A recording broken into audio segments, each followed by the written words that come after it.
Fellow Nigerians, it is exactly 3 decades today that Nigerians went to the polls to exercise their inalienable right to elect a president of their choice to lead the transition from military dictatorship to a representative government of the people. The abortion by the military fiat of the decisive victory of Chief MKO Abiola of the defunct Social Democratic Party in the June 12, 1993 presidential election.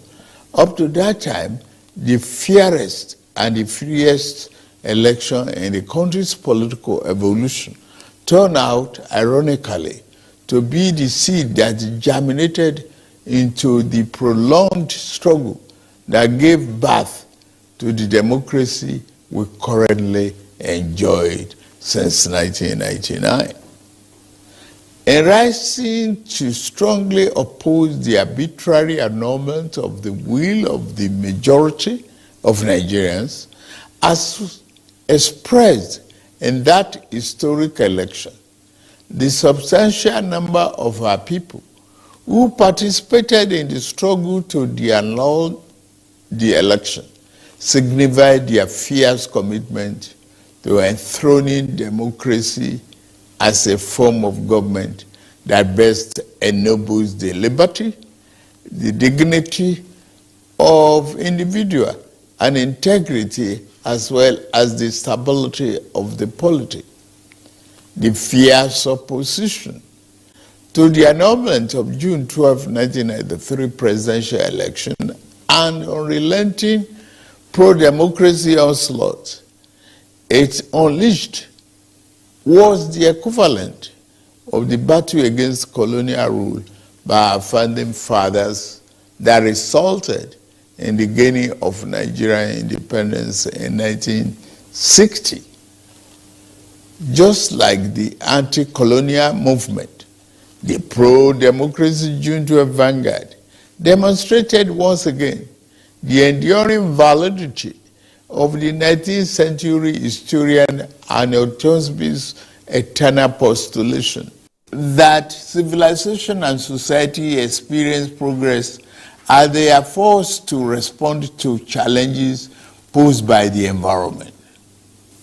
The unjust annulment of a widely acknowledged free and fair election was a challenge that elicited resistance by a resurgent civil society, leading ultimately to the attainment of our second independence, as exemplified by the return of democratic governance in 1999. Fellow compatriots, we celebrate a day that has remained a watershed in our nation's history, not just today, but for every June 12, for the endless future that our beloved country shall exist and work stronger and stronger. Generation of Nigerians will always remember themselves that the democracy that is steadily going to become the defining essence of our polity was not gifted to us on a silver platter.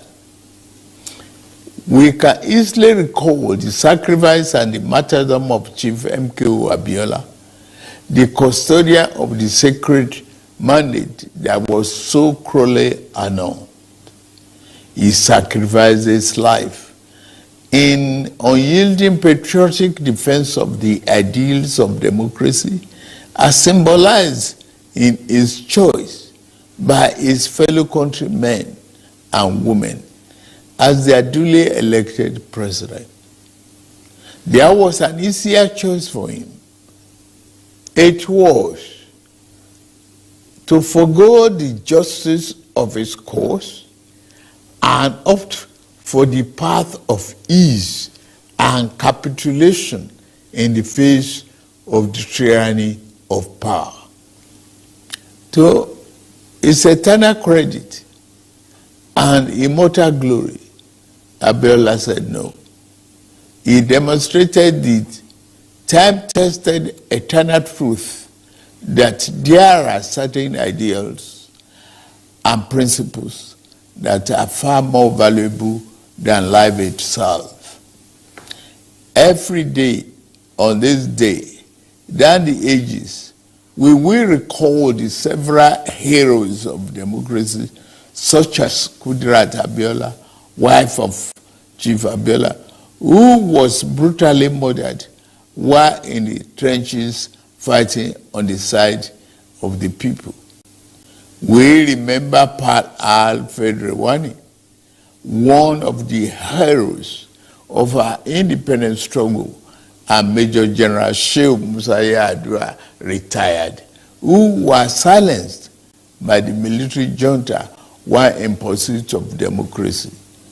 They gave their yesterday for the liberty that is ours today.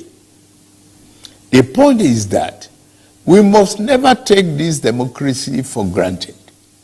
We must forever jealously guard and protect it like a precious jewel. For a people can never truly appreciate the freedom and the right democracy guarantees them until they lose it. We have transferred the dark, thorny part of dictatorship before, and those who experience it can readily testify to the unbridgeable gap between the dignity of freedom and the humiliation and degradation of tyranny. True, yes, rancorous debates, interminable wrangling, ceaseless quarrels, bitter electoral contestations may be perceived by some as the unattractive feature of democracy, but they also testify to its merits and value. This year, we held the 7th in the cycle of elections that have become sacred ritual of our democratic practice in this dispensation since 1999. That the polls were intensely contested is in itself positive evidence that democracy is well and alive in our land. It is only natural that even as those who won and experienced victory in various elections are elated and fulfilled, those who lost are disenchanted and disappointed. But the beauty of democracy is that those who win today can lose tomorrow, and those who lose today will have an opportunity to compete and win in the next rounds of elections. Those who cannot endure and accept the pains of defeat in elections do not deserve the joy of victory when it is their turn to triumph. Above all, those who disagree with the outcome of the elections are taking full advantage of the constitutional provisions to seek redress in court. That is one of the reasons why democracy is the best form of government invented by man. For Chief MKO Abiola, the symbol of this day, in whose memory June 12 became a national holiday, democracy is eternal. It is about rule of law and vibrant judiciary that can be trusted to deliver justice and strengthen institutions.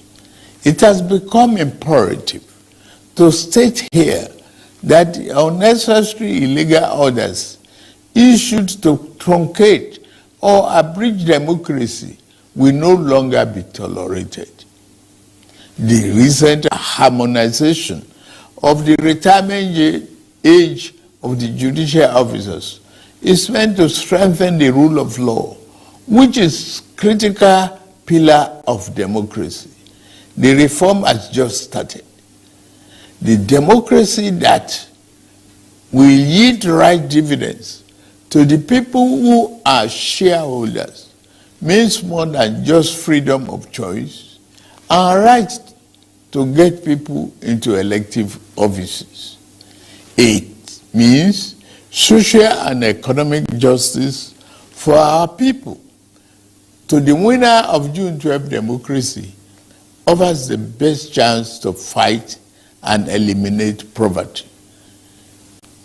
30 years ago, he christened his campaign manifesto "Farewell to Poverty" because he was convinced that there is nothing defined about poverty. It is a man-made problem that can be eliminated with clearly thought out social and economic policies. It is for this reason that in my inauguration address on May 29, I gave effect to the decision taken by my predecessor in office to remove the fuel subsidy, the albatross, and free up the collective use of much needed resources, which had hitherto been pocketed by a few rich. I admit the decision will impose extra burden on the masses of our people. I feel your pain. This is one decision we must bear to save our country from going under and take our resources away from the stranglehold of a few unpatriotic elements. Painfully, I have asked you, my compatriots, to sacrifice a little more for the survival of our country. For your trust and belief in us, I assure you that your sacrifice shall not be in vain. The government I lead will repay you through massive investment in transportation, infrastructure, education, regular power supply, healthcare, and other public utilities that will improve the quality of lives. The democracy MK Abiola died for is one that promotes the welfare of the people over personal interests of the ruling class, and one where the governed can find personal fulfillment and happiness. That is the hope MK Abiola ignited throughout our country in 1993. On this year's Democracy Day, I enjoy all of us, to rededicate ourselves to strengthening this form of government of free people that has been our guiding light these past 24 years. In particular, those of us who have been privileged to elect into public office at various levels in both the executive and legislative arms of government must recommit ourselves to offering selfless service to the people and delivering concrete democracy dividend in accordance with our electoral promises. On my part and that of my administration, I pledge anew our commitment to diligently fulfilling every component of our electoral pact with the people, the Renew Hope agenda. We shall be faithful to truth, faithful to equity, and faithful to justice. We shall exercise our authority and mandate to govern with fairness, respect for the rule of law, and commitment to always upholding the dignity of all our people. On this note, I wish us a happy Democracy Day celebration and pray that the light of liberty shall never be extinguished in our land. Thank you all, and may God continue to bless the Federal Republic of Nigeria.